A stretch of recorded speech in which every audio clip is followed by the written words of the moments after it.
In March 1990, I had received a phone call from our dad, author Chet Cunningham, telling me that Scott was in the hospital in Massachusetts and he was very ill. I knew that Scott was on a book tour on the East Coast, put together by his publisher. He had a couple of people with him to handle details. Staffers for the publisher, I presume.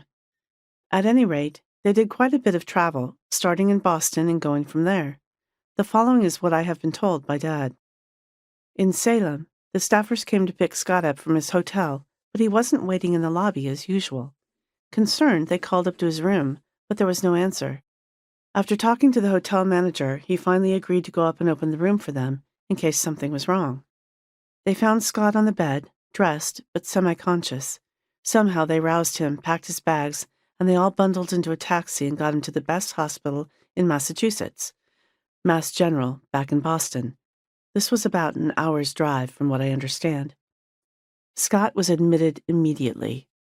A day or so later, and after several tests were done, he was diagnosed with cryptococcal meningitis, a type of fungal disease that is impossibly rare, but that he developed due to his already compromised immune system. In short, he had AIDS. I wanted to go to Scott to be his advocate. Both Dad and my husband, Tom Ashworth, refused to let me, as I was 3 months pregnant with our first child, and a hospital was no place for a healthy pregnant woman. Instead, Dad went.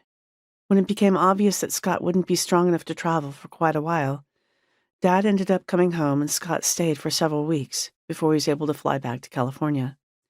Once back in San Diego, he was immediately transferred to UC San Diego Medical Center, the same hospital where he had conquered cancer in 1983.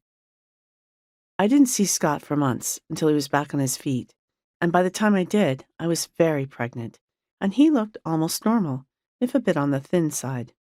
He was sick, yes, but he didn't look sick. Rather, it looked like he had beaten it back. He was on daily medications, but I have no knowledge of which medications.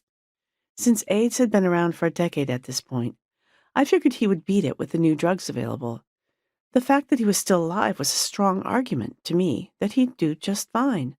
After all, in 1983 alone, between my husband and me, we lost over 50 people we knew in the theater world to AIDS, and in a very short time frame, less than 6 months. The shock as they fell, one by one, seemingly out of the blue, had stunned us. We had watched and raged when the government was slow to react. I hated the homophobia, the closed-mindedness, the smugness of cishet people as gay men died by the thousands and thousands worldwide.